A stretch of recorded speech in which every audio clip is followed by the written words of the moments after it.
This thing is sexy and salty. There is no way around it. Hi, I'm Joe, and welcome to Motor City Boat Werks. Let's get to work.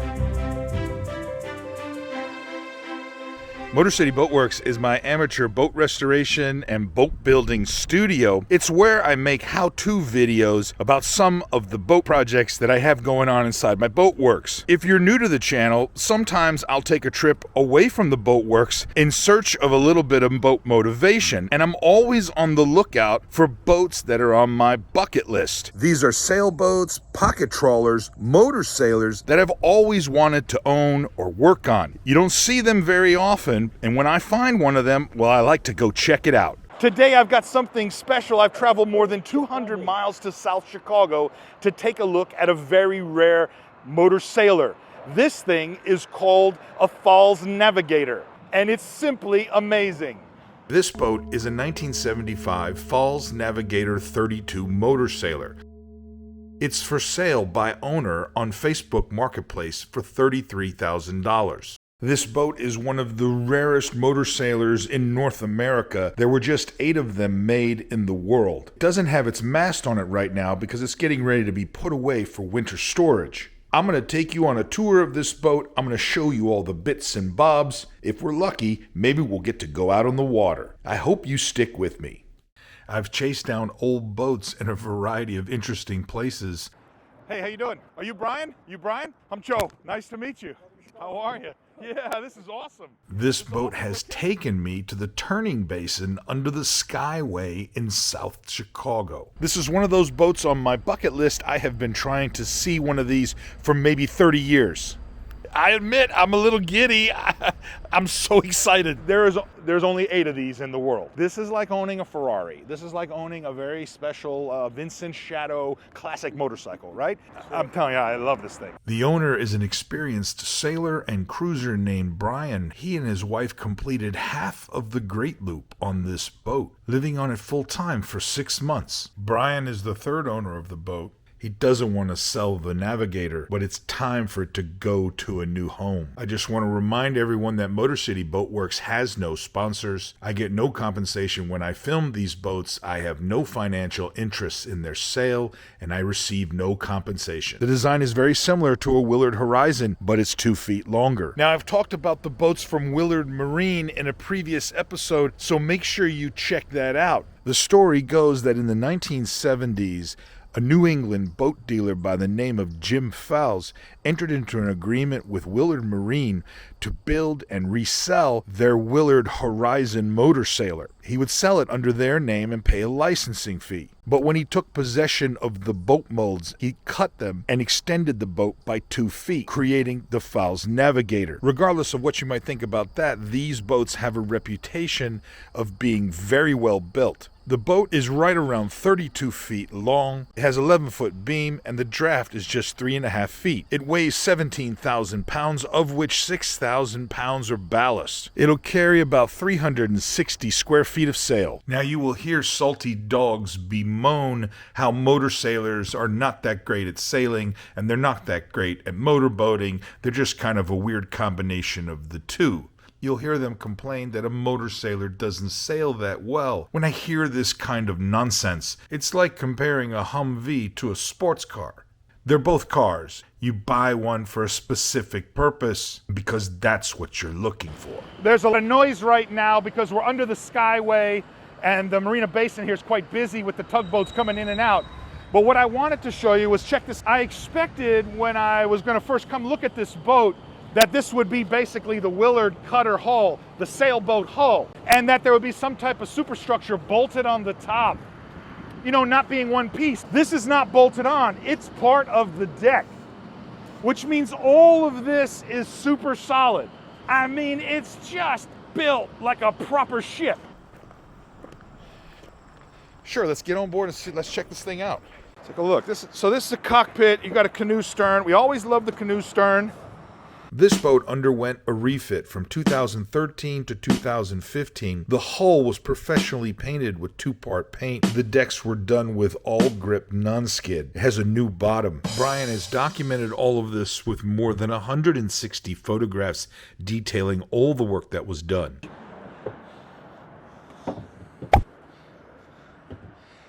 Wow, look at that. This thing is built like a tank. I'm telling you, it's... I want to tell you something that I immediately noticed getting on this boat. I have been on a lot of classic sailboats, boats from the 60s, 70s, 80s, and you can tell about the construction and how heavy the boat is. You can just kind of tell what the hull is made out of. And when you get on this thing, this boat is like climbing onto a tank. It is extremely robust, and the fiberglass is in exceptional shape.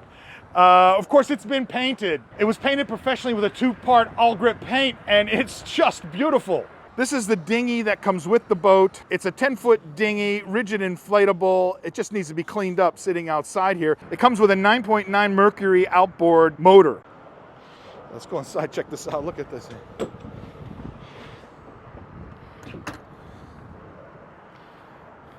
The reason I make these videos is because there's always a sense of discovery when you get to go inside one of these boats, see for yourself how it's laid out. This particular boat has a traditional classic boat layout with a midships helm station. Of course, there's a V-berth up front and a head about midships. So I'm a big guy. You can see I'm inside the boat. I'm at least 6 feet tall here. You've got at least 6'2", 6'3" headroom. There's actually quite a bit of room inside the boat. It has the feel of a classic sailboat, but kind of the layout of a small pocket trawler. I really like it. The galley's on the port side. It has an icebox and a propane stove with a cooktop. That's the icebox under that cutting board. Okay, this is the icebox here.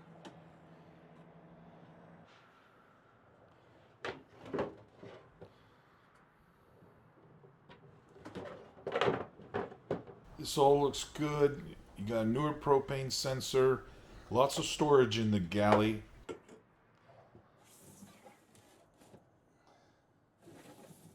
So this is going to be the holding tank inside here. Metal holding tank, yeah. Like that. Excellent. But all your other tanks are plastic, right? Correct. What about your fuel tank? Fuel tanks are some kind of poly. Fuel tanks are poly also. Okay, excellent. This boat has a lot of character. There's a lot of salty details. I could only imagine how much fun it would be living aboard and having an adventure. This is your main salon. You've got the galley on the port side. You've got your head on the starboard side. Huh, not a bad size head, and the layout it's actually pretty good. It's much better than my Albin 27 was, you know? You got, I don't like a head that doesn't have... shower head on here, too. Yeah, I don't like a head that doesn't have much shoulder room. And you got a nice space here. This is pretty good. You've got a sink to the side here, and this is your shower, and then it drains right here, and you've got a nice, boy, that's got to be at least 2 foot by maybe 30 inches worth of floor space for a shower. There's a drain there. That's really nice. Manual head. So I'm inside the head, and you can see I got standing headroom inside the head, and you know, you can actually close the door. It looks, this is all proper. I like this. And your shower is right there, so no issues here. Look, if your head will fit a guy like me, I think you're doing something right, and you got nothing to worry about. So, and then going forward, you come up to the second helm station, right? This is the interior helm station. Look at that. So this is kind of like a trawler kind of setup here. It's really an interesting vantage point. You can really see everything. This boat has a 12-volt electrical system as well as 120-volt shore power electrical system. Parts of this were all worked on during the 2013-2015 refit. So you can see inside here, of course, this is unfinished, right? But the boat underwent a partial refit from 2013 to 2015, and professional contractors from Palmer Johnson were hired to, you know, do the professional paint job on the exterior of the boat, but they also worked on the inside, this pilot house hardtop here, and it was taken off. A little bit of rot on the exterior was repaired, and then everything was put back together. It's all sealed up. It looks really good. It looks like it's about time to receive some new headliner, some type of overhead, some type of ceiling to kind of close it all in. The craftsman who was doing the overhead passed away, and so it was never completed. I just want to take a moment and say, if you enjoy this channel, if you get what I'm doing at Motor City Boat Werks, do me a favor and subscribe. Hit the like button and spread the word about Motor City Boat Werks. This channel would not be possible without your support. Thank you. I'm in the V berth. Let me tell you, there is a lot of headroom inside here. I really expected on this boat to be kind of squeezed into a very narrow classic boat. And I'm going to tell you, for a guy my size, it's not that bad. The individual spaces are pretty good. The only tight spot is moving from the salon head area forward to the helm station. The helm station is nice and cozy, so you're really kind of wedged in there when you're sailing the boat to weather. I think it's just a great setup here. This is the V berth, and it looks to be standard size. There's a lot of space in here. Nice high overhead, so it's not very claustrophobic. You got to look at this. All right, so behind that hatch right there is a 120 water heater. What year is that from? Original or since newer? I've had the boat, yeah. Since you had the boat, so a little while. All right. This ladder here goes up to the third helm position, which is above this one, correct? There's another steering position up there? Correct. So basically everything that we see in the video, that's coming with the boat, right? Correct. All the parts, all the cruising gear, whatever you see on the boat now, pretty much coming with it. This is the engine. Look at that. Whoa. Wow, that's great. Great access. Exactly. Plus, Holy cow. That door in front of you comes Yeah. off too. This comes off, so you can get at the... So this comes off also, so you can access the front of the engine like that, right? Right. So this is the aft end of the boat. This is the bow. This is right underneath the helm station here. And man, that engine looks amazing. So this engine was redone when? 2020. I'm sorry, 2022. 2022, this engine had like a kind of a partial rebuild and kind of a makeover. So it's in excellent shape. Was that all done professionally? Oh yeah. It's Yeah. done. Pensacola, Florida. I've talked about this Perkins diesel engine before. If there was any old marine diesel engine that I would tell somebody, hey, you could probably get away with it, this would be that engine, because there's a lot of information on the internet, a lot of how-to videos, and parts are in ready supply. These things can be rebuilt and go on forever. What's on the left side over here? What is this here? That's the tank. That's the fuel tank. That's the fuel tank right there. One there and there's one over here as well. Interesting. Do you have any idea what that's made out of? I think it's some kind of poly. It's got to be, huh? Let's see.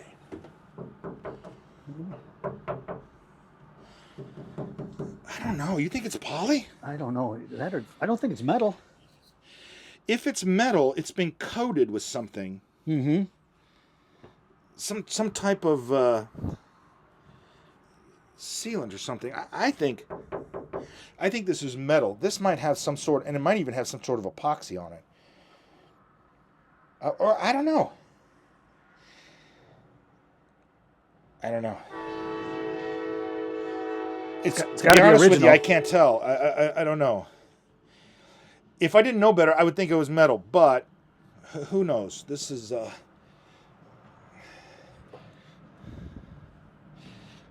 engine beds look good. This all looks good. Wow, this axis is pretty awesome. This all looks good. This looks amazing. You know, on a 40, 50-year-old boat, this is what you want to see. We're going to take it out? You could. I think we should try. This boat has two helm positions, one kind of a midships inside the little helm station area, and then it has another one directly above it. It's actually on the top deck, right above the midships helm station, but there's also an emergency tiller steering position, of course, at the aft end of the boat there in the cockpit. So you use this air conditioning unit, you put it inside this companionway right here. Correct. Does it AC the entire boat? Pretty much? Pretty much, yeah. Well, at least the V-berth it's got to, right? Cool sure, that down for sure. Yeah, that's a good place to put it. What is it? It slots right in there and plugs in? 120, right? Yeah. Yep. This is the LP tank inside here. What's on this side here? Storage. Yeah. This is your helm right here, second helm. And the mast goes inside there and steps down to there. That's the actual mast step there. And this is temporary. This Interesting. goes on the Right, outside. yeah. When the mast is in there. Huh. The mast must not be very big, huh? And these are probably your inner stays here. Look at that. Correct.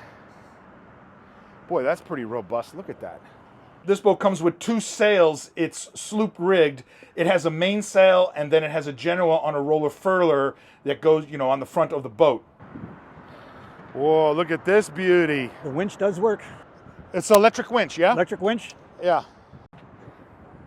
A lot of clever details in this boat. It's really quite impressive. There's screens for each one of the portholes here, so it's great for summering out. One of the things that I love about this boat is this high gunnel here. You can see how high this is. It's just great. Nice wide side decks all the way to the cockpit. It's fantastic. One of the things I want to show you is that, so you have the deck, but the deck is slightly raised and it's chamfered down. So when there's water inside here, it drains all the way around to the scuppers that are over there, and it's also on the side decks. When it's all said and done, nothing beats taking the boat out to see what it's like.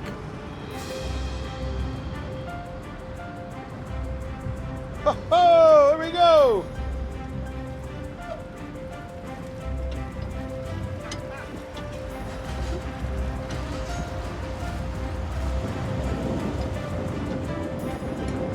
Boy, that engine sounds good, man. It's really good. Yeah.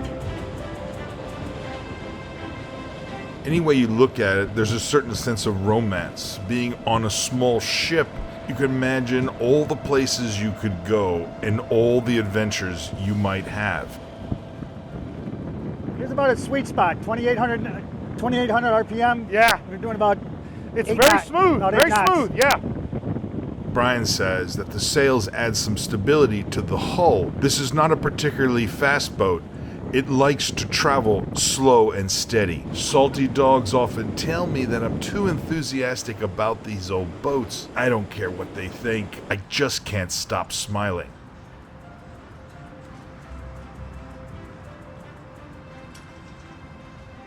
I think one of the things that makes this boat so appealing is the idea that you can live on it and do some extended traveling, just like Brian and his wife did when they were cruising the Great Loop. There's so much opportunity behind having a small boat like this, one that's capable of going out on big water, but just as comfortable on an inland river or lake.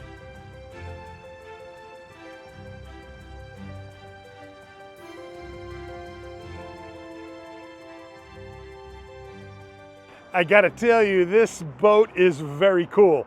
It's got a lot going on. It has the feel of kind of like a big heavy ship, but it's actually, quite small and manageable for one person. Finding one of these boats in this condition anywhere is going to be a challenge. If you're looking for a big ship feel in a compact package, I think this is a great place to start. Let's summarize what you get. It's a 1975 Falls Navigator 32. It comes with a 10-foot rigid inflatable dinghy and a 2015 Mercury 9.9 outboard. The boat's had a recent refit. It comes with all the sails, the rigging, plastic tanks, professionally painted hull and bottom, and it's a daily runner. The diesel engine was rebuilt in 2022. All this for $33,000. If you need more information, contact the owner directly. I'll leave the contact information for the owner in the description for this episode. I just think this boat could be an excellent platform to start your motor sailing adventure. All right, Brian, thank you so much, man. I appreciate it. It's fantastic. I just love it. Thanks again for letting me look at it. Man, I hope you enjoyed this episode as much as I did. Be sure to hit the like button and make sure you subscribe. We'll see you next time. Stay motivated.